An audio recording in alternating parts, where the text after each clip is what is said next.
Yeah, unfortunately, my answer to this question has to be immediately that we are not near where we need to be at this point in time, that we are in a climate emergency. We're fortunate because we have the Paris Agreement that gives us guidance on how to get out of this emergency. But the recent initial NDC report that we released just a few weeks ago shows that we are nowhere near the Paris Agreement goal of 1.5 degrees by the end of the century. Of course, this report was not a full report. It shows only part of the parties, 40% of the parties to the agreement, but it shows that compared to the comparison between 2030 and 2010, the data that we received take us to less than a 1% reduction by 2030. And the IPCC is telling us, the science is telling us that that reduction by 2030 needs to be 45%.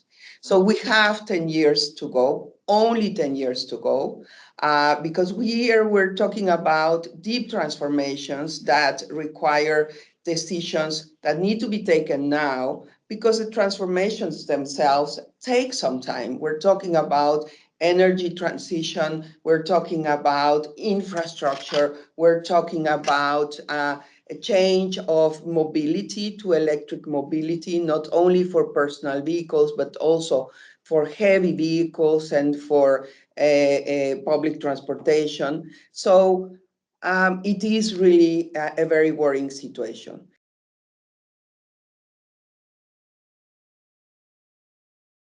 I do think it is an important framework. I think it's an important framework because it already indicates to people that, there are some decisions you should not be taking now if you want to commit to this net zero by the middle of the century, by 2050. And this allows some bad decisions to be avoided. At the same time, it is very important that we don't go into a situation where governments at different levels or businesses or any organization commits to net zero by 2050 and thinks that, okay, then I have 30 years to go. The truth is that, yes, 2050 is important, but we also know that by 2030, we need to have a 45% reduction. So it has to be seen together. Yes, it is true that we have seen recently an increasing number of governments, together with cities, with companies and investors, that are committing to mid-century net zero emissions goals. Some big emitters are doing this. However, we still have a problem in seeing those commitments and those pledges being reflected in the immediate plans, the nationally determined contributions, as we call them in our process, that we are not yet seeing really reflected. How are they going to get to those net zero goals? So as we are moving towards Glasgow, we need to increase ambition. This is really urgent, and the climate emergency can only be solved with ambition, with determination, and political will. That's what we need to see there. I would say it's difficult to talk about advancements if we look at the figures, what I have just told you, right? We're seeing this very, very modest increase, this very modest decrease in emissions. At the same time, yes, we need to be very also to recognize some signs of some positive signs in business at national governments, at local governments, in cities that we also need to recognize. And that are also signs for optimism. We are seeing, for example, within our Race to Zero campaign, that governments have been mobilized, businesses have been mobilized, and also civil society to achieve carbon neutrality as quickly as possible. And it is encouraging and critical. It is also important to set examples that can be then replicated by other people, governments, and institutions around the world. We're seeing encouraging signs in the expansion of renewable energy. Electric cars are no longer a novelty project for car makers, but they are central to their long-term success and plans. And we see governments that are willing to build back better and invest in climate solutions, as at the same time as recovering from the COVID-19 pandemic. But this is not enough. And we really need to accelerate. And for that acceleration, we need to take radical, bold, and very courageous decisions now.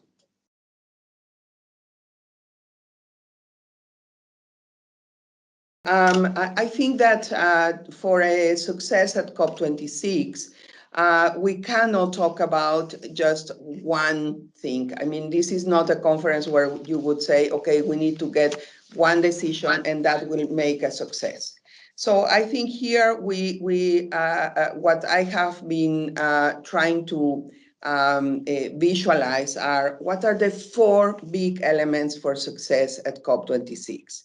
The first one relates to the promises, to commitments that have been made in the past. Pledges that parties made before 2020. And here we're talking about the Cancun pledges that outlined broad climate action by 2020. Those must be honored and completed. And it is especially true of the pledge by developed countries to mobilize $100 billion annually to developing countries to support their actions in the area of climate change. So this obligation to support the efforts of developing countries cannot be ignored, and it is a very important element to build the trust necessary so that we can emerge from the conference as an international community with a common goal to really make the goals of the Paris Agreement a reality. Secondly, we need to wrap up the negotiations and fully implement the Paris Agreement. And we have been negotiating the operating guidelines for the Paris Agreement for 5 years. This is really, we don't have any more time for that. And there are important issues that need to be resolved. Article 6, transparency, all of them with a lot of technical content, but with a very heavy political background. Third, we need to raise ambition. And ambition means raising ambition means not only in mitigation. Yes, we need to dramatically reduce emissions. We need to raise ambition in mitigation, but also in adaptation and finance. So this is also, one of the very important elements of the climate change regime. We have three big areas, three big pillars of this regime: mitigation, adaptation and resilience, and support to developing countries, particularly finance. And fourth, we must leave no voice or solution behind. We must re-engage with observers and non-party stakeholders in a unity of purpose. Everyone has a role to play. Everyone must be involved. And we need to recognize that the process has to respond to the expectations of our societies. And they are represented in our process by these non-party stakeholders.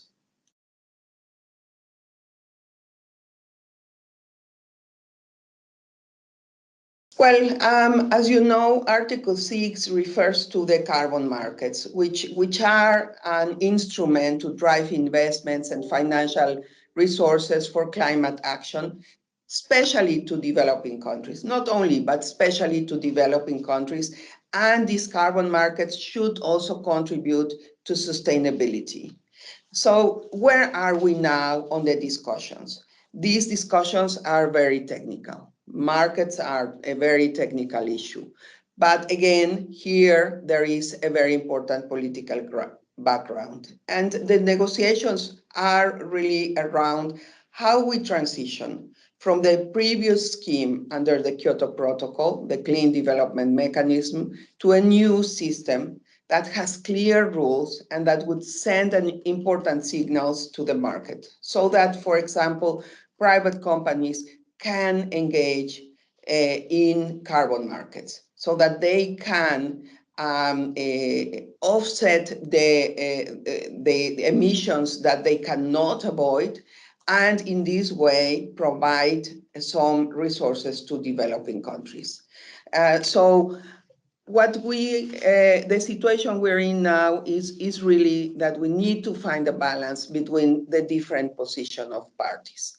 Let me give you one example. One of the big issues that are still contentious.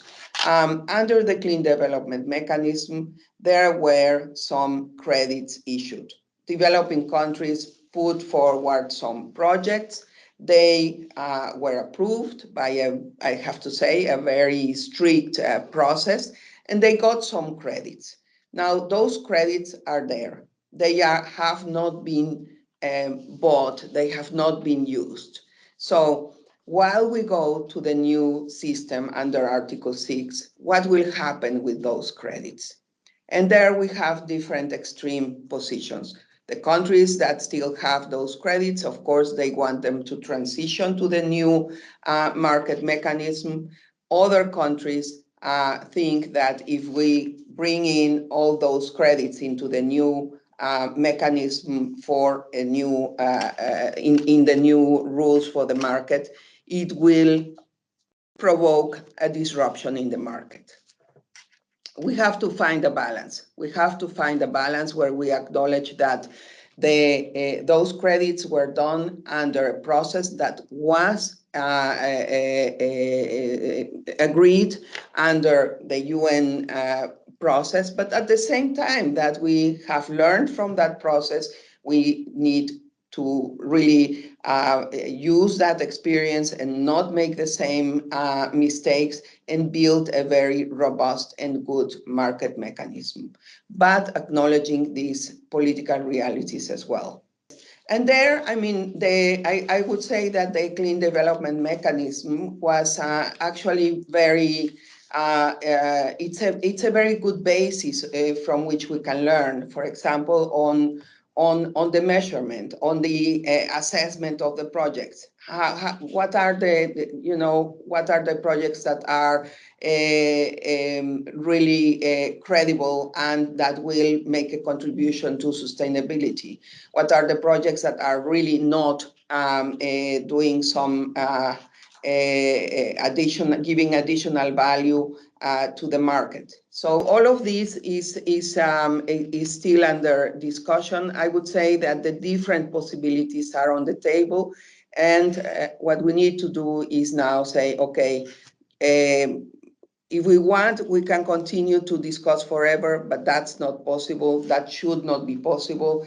In my view, we should also include in this market mechanism a provision so that it can be reviewed and improved over time. We will learn from experience. Well, I think that regarding adaptation, for a long time, it has been seen as an issue that was relevant for developing countries only, and especially for very vulnerable developing countries where extreme weather events were really making a very big toll on those economies and societies. Now, when we are seeing that these extreme weather events are happening everywhere in the world and are happening daily, I mean, if we take the example of the US, the New York City, where that has experienced some really extreme events, there I would say that should be an incentive for people to really understand that building adaptation and resilience everywhere in the world is in the interest of all. The effects of climate change are, we always say, climate change is a threat multiplier. So wherever you have a problem and you get one of these very extreme events, be it a drought or a sudden flood or, a snowstorm or whatever, that creates really a situation of huge vulnerability. And that can eventually lead also to instability, conflict. Vulnerable people are also vulnerable to organized crime. I mean, the situation in the Sahel is a very clear example. The migration from Africa into Europe just a couple of years ago that provoked actually a very critical situation is also an example, and it has been really demonstrated that there was also a link with the effects of climate change. And what is the key to addressing adaptation? We need resources. We need financial resources so that countries are prepared. We want people to have opportunities in their own countries. We don't want them to migrate because they are forced to migrate. If they migrate because they want, that's a choice, yes. But if they want to stay at home, but it's just literally impossible to stay at home, then we're going to have a problem. So these are the kind of reflections that I hope that we will be able to embed into the bigger discussion. For example, in the discussion that takes place within the Security Council regarding climate change. What are the big risks of the effects of climate change, and how can we address them?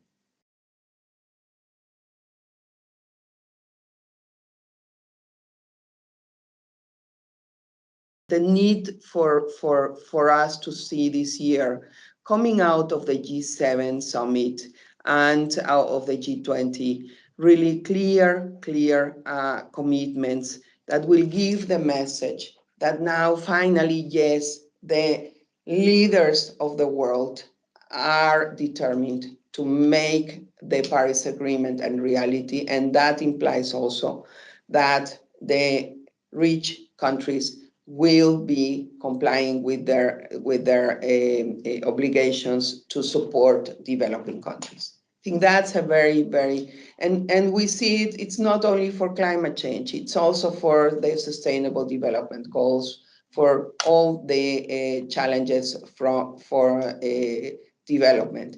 And that at the end is really important to see, not as a way to help others, but this is in their own self-interest.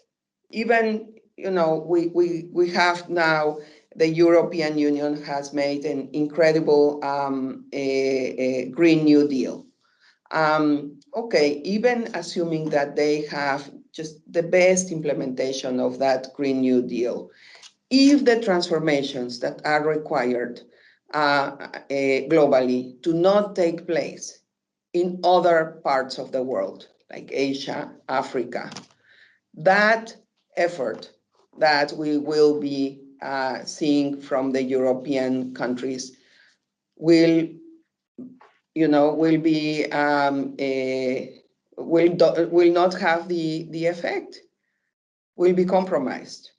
So it is in their own self-interest. I think they're overcoming the idea of official development assistance towards a common goal, a common unity of purpose is very important.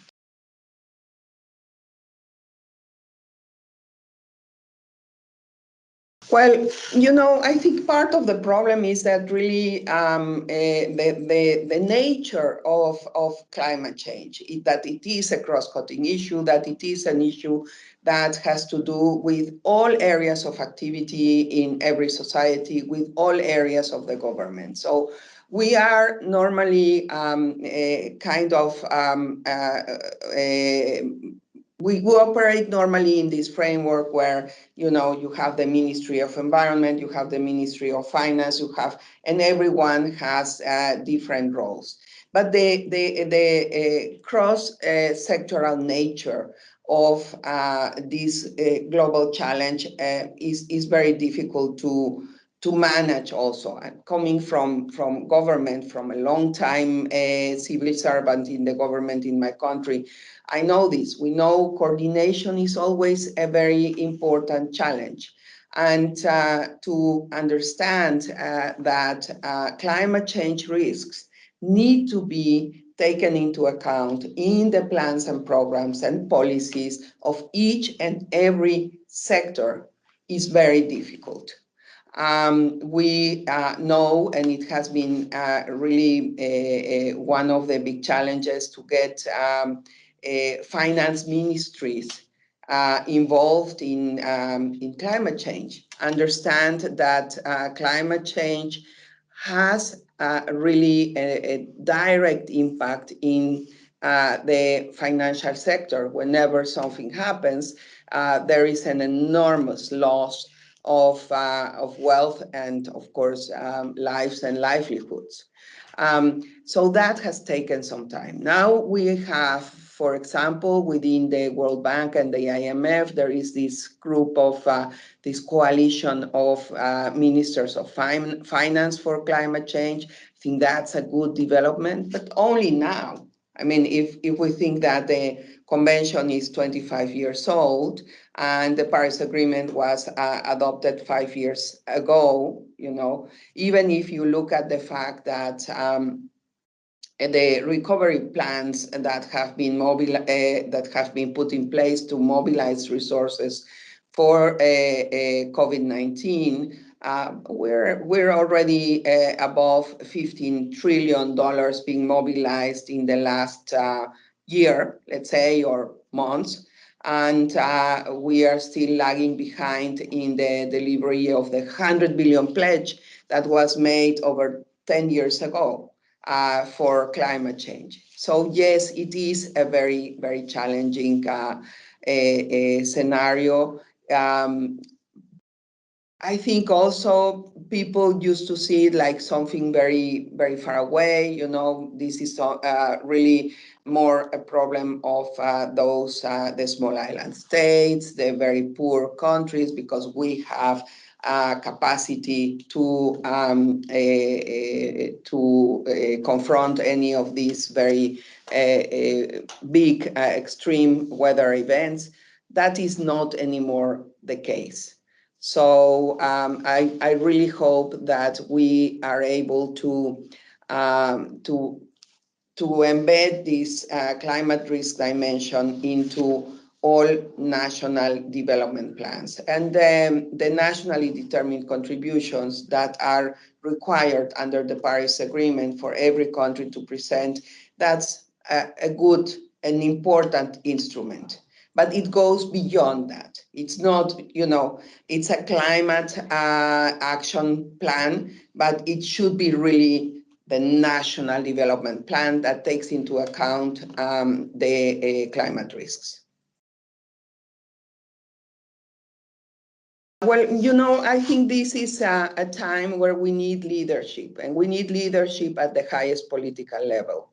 As we know, it is always important that the highest authority everywhere, be it a country or a company or any entity, it is important to see that kind of leadership. So this is the time where we need to see that leadership. I'm hopeful that we could have a very good and strong commitment and statements coming out of the G7 and the G20 this year. And so there are some very interesting and successful examples of countries where the offices of the prime minister or president have been leading the work of the governments in terms of the plans for the implementation of NDCs and climate change. There are a few, very few examples, but they exist. So this kind of leadership is absolutely needed. So we really need the highest political level to be taking really the initiatives and giving that kind of guidance.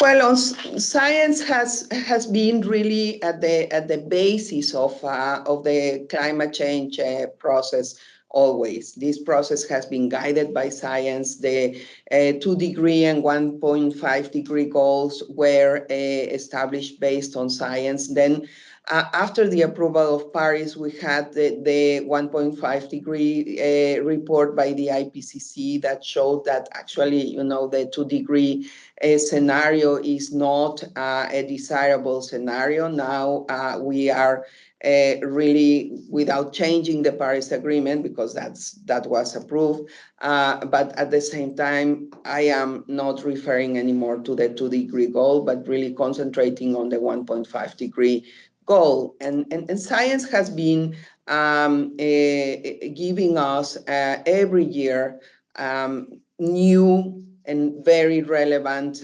knowledge that is unfortunately alarming, because it has basically been showing that the process is worse than what we had contemplated. I certainly welcome very much all of these developments. So science has been, you know, such an incredible force to allow us to have some hope to overcome the COVID pandemic, which is the immediate global emergency that we are all facing. If we were able to create also this, you know, unity of purpose about science and innovation in the area of climate change, I think that would be a very important step forward. There are important developments. There are developments regarding carbon capture and storage. There are developments regarding hydrogen. There are developments regarding electric mobility. I do think that we could learn a lot from what happened in the pandemic regarding science. And the fact that science is a resource that should be serving the well-being of humankind altogether. Well, you know, of course, first of all, to say that any effort to address climate change or any other challenge of humanity cannot be addressed effectively if we leave half of the population or over half of the population of the world behind. And as we know, the fact that the climate change acts as a threat multiplier for already vulnerable people, and women are vulnerable in many, many ways. So that's a direct relationship between climate change and women. Women are often the key providers of food, of water and energy, and at the same time, they bear the brunt of the climate crisis. So their daily lives are disproportionately affected by increasingly severe weather conditions, such as floods and droughts. And gender inequality also, such as discriminatory gender norms, income gaps, and unequal ownership of assets and poverty limit women's ability to recover from climatic extremes.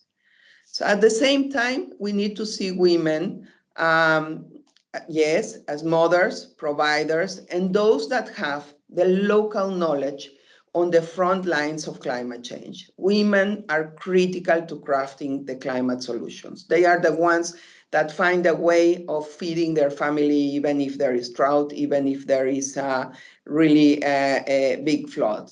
So the same inequalities that unevenly expose women to climate shocks often also prevent them from contributing to solutions. They are often marginalized from climate leadership, whether at the grassroots, regional, or national levels. So it is very important that we acknowledge that we cannot end the climate emergency without the full and meaningful participation of women. We must ensure that they are fully empowered to participate, to contribute, and to lead very strong climate action all over the world. And one particular area that I would like to mention also, because here we're talking about the more vulnerable women, but there is also, if we think about women in science, women that can also contribute to looking for solutions, to participate in very exciting innovation schemes. That is also very, very important.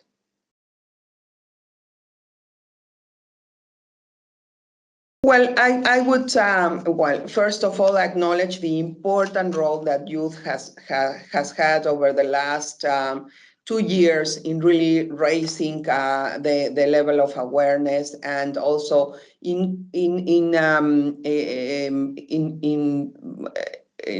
making their voice heard nationally, so that their leaders are really taking seriously this issue.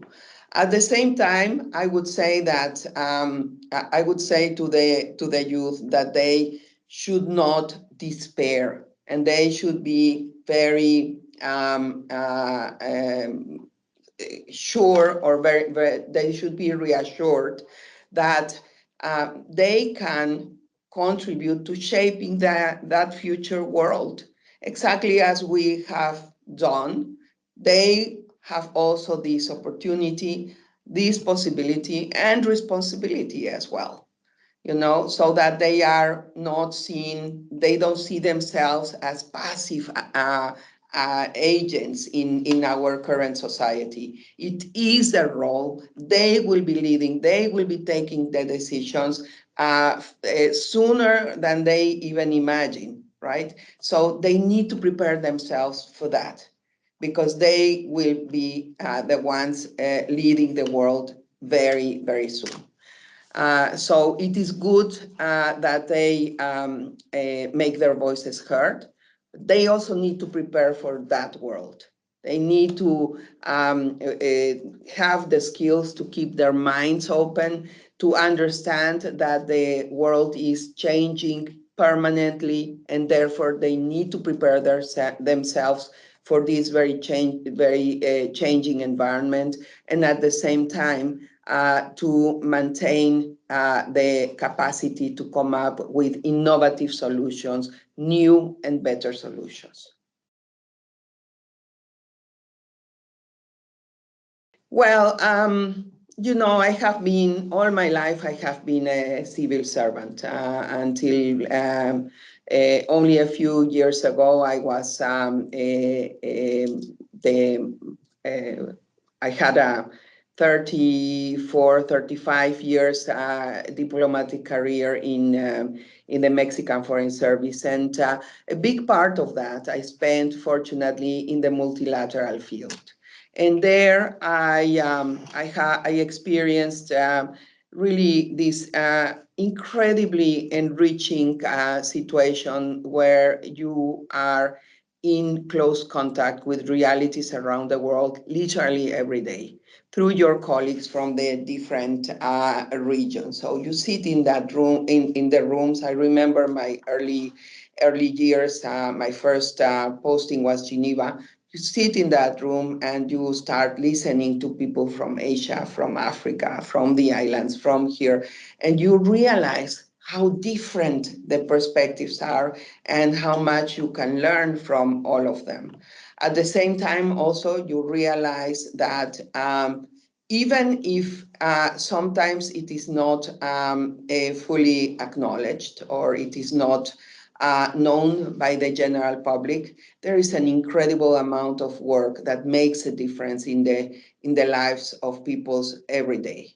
And now, at this stage of my life, after having concluded a very good and gratifying career with my country, I just feel honored and privileged to be able to continue contributing with my experience, with my skills in this just enormous challenge for humanity.